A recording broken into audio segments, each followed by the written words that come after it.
I'm willing to bet that quite a few mums unwrapped a cookbook this morning, and there are thousands to choose from nowadays, but I reckon you can't beat the classics. Those wonderful books by Australia's original master chefs, Margaret Fulton, Maggie Beer and Stephanie Alexander. Those queens of the kitchen were serving up gourmet meals when the current crop of celebrity chefs were still cutting their teeth on rusks and cooing over stewed apple. All those years later, as I discovered, their recipe for success hasn't changed one little bit. Now, Charlie, when you're cutting, curl your fingers. What happens? I know how to chop an onion. I would never go on MasterChef, but I did think I knew my way around a kitchen just a little. You're like a lot of men, you just think you know everything. Come on, curl your fingers. Till I found myself a mere kitchen hand under the instruction of Australia's Queen of Cooking, Margaret Fulton. You can just go quick. Pretend you're Gordon Ramsay. Oh. So I was pretending I was Gordon Ramsay. That's naughty. Yeah. Now 87, Margaret has watched Australia evolve from the land of meat and three veg into a multicultural smorgasbord. I remember this. I'd have had that on toast. It was 1968 when she shocked Australians by revealing spaghetti didn't come out of a can. And in her original cookbook, introduced us to an exotic dish called spaghetti bolognese. This is your classic cookbook, was my first cookbook. In a sense, it defined the kitchen lives of all of us. And I think that's the lovely thing about real home values.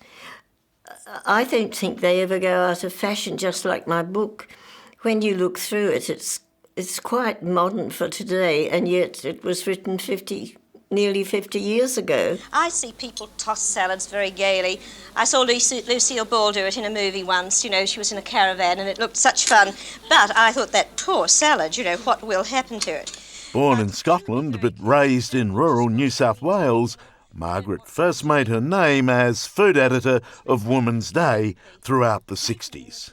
She was a culinary explorer, venturing forth into the world to unearth the kitchen secrets of housewives from Morocco to Mexico. When my editor would say, we want 101 ways with mincemeat, I could do that. It wasn't just rissoles. It was because I'd seen what the Mexicans do, I'd seen what the Germans do, the Italians do with mincemeat, so I could draw on the world.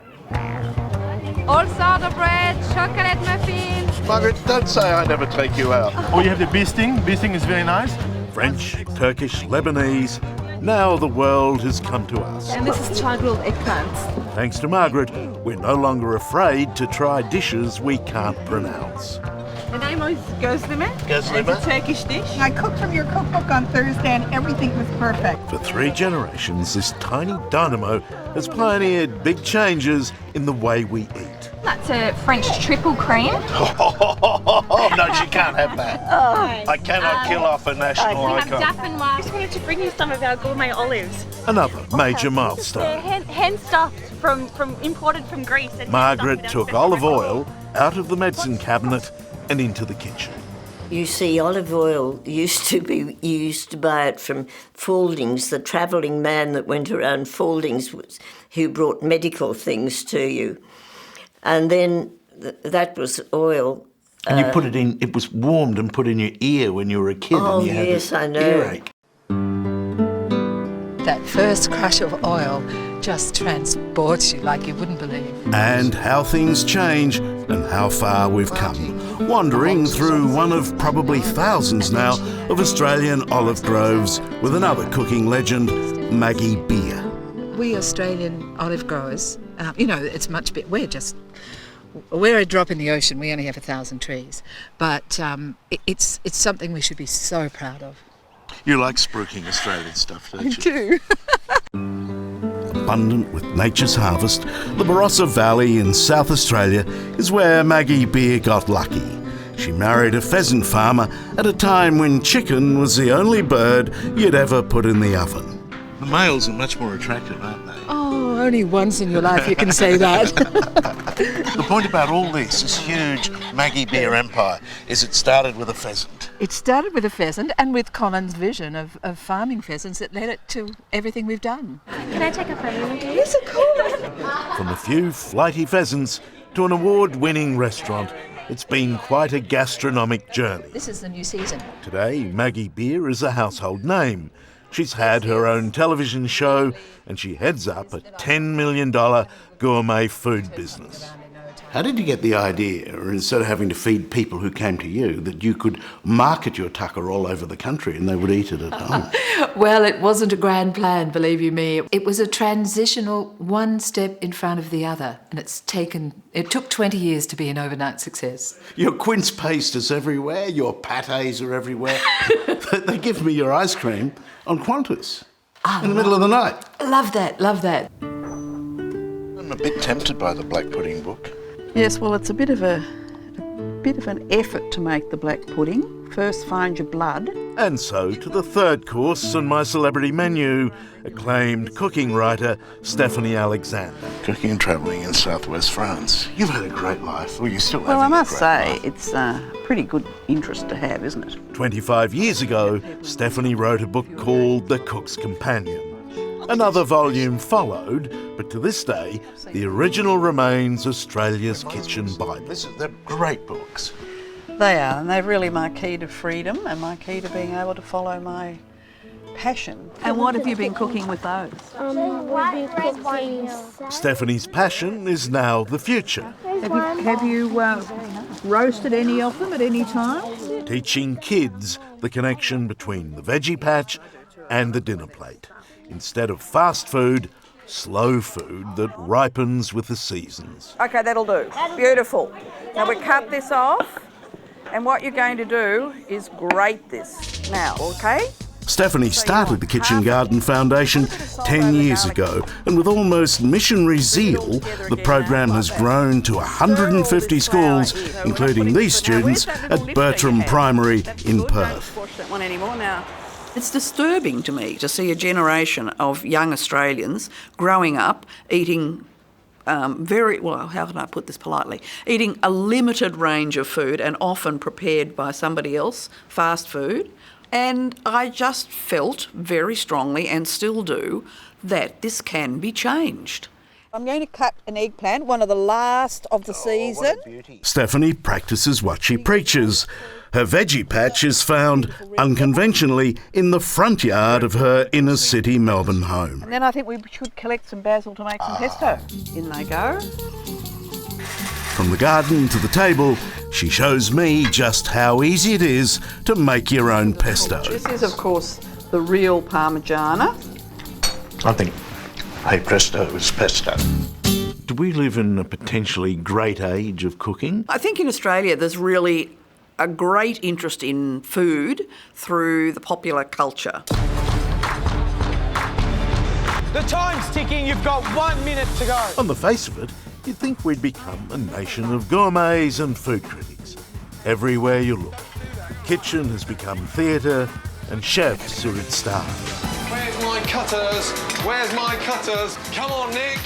I must say I'm a bit of a cynic. I'm not necessarily convinced that people go home and cook these beautiful things. I think much of it is viewed as entertainment and reacted to as entertainment, and is not likely to change behaviour. We still have a great number of people who aren't interested and who do opt for convenience more often than not. And I worry enormously about their children. Right, now I put the pheasant in. Maggie Beer knows real cooking takes time. I don't recognise him. Was he the one we saw with his No, that would be too much. And these days, that's one ingredient no one has enough of. You've got two people in a household so busy in their lives, they take shortcuts because food isn't really important to them. That's what we need to change. I would rather go hungry than have something that's junk, really. Look at the green asparagus. We'll get some of that. A lot of people who buy takeaway food think it's easier to do that, and the kids love it. They don't realise that they won't be sitting here like I am at 87, still perky. Oh, and who do we have here? Margaret Fulton. She's rather taller than I imagined. She is. She's about 5'11". In fact, Margaret remains so perky that she's become the face of Woolworths. You've grown in stature since you've become a corporate person. That's right, yes. Hello. Deep breath in, lift your arms up, breathing in. While New Age yoga keeps us strong, there's a fine old Scottish tradition that really keeps us sprightly. I love your theory of longevity, that it comes from having porridge in the morning and whiskey at night. Well, my father did it and his father did it. My dad did that too. And I'm still here, and Dad died at 95. I read your autobiography and it's mainly about sex and food. In which order, I'm not sure. Well, sex is important, and when sex isn't around, you can always fly to food. That's what I say. It was a week of sheer indulgence in which the First Ladies of Food had their way with me. As it comes out, I just splash it with a little bit of verjuice. It may have been a case of too many cooks, but I was a pushover. I feel like I'm in secret territory here, Stephanie's kitchen. How many ways can I show how happy I am? I'd learned that true cooking isn't about putting on a show. Our real master chefs do it for the pleasure. Always from the heart, brilliant, and always with love. I'm not surprised that it's perfect. Does it surprise you that 3 women have made such a difference? No, women always knew they were a very superior race of people. No, it all stems from loving food and loving life and loving family and people.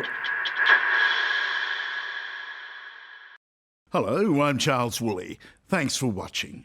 To keep up with the latest from 60 Minutes Australia, make sure you subscribe to our channel. You can also download the 9Now app for full episodes and other exclusive 60 Minutes content.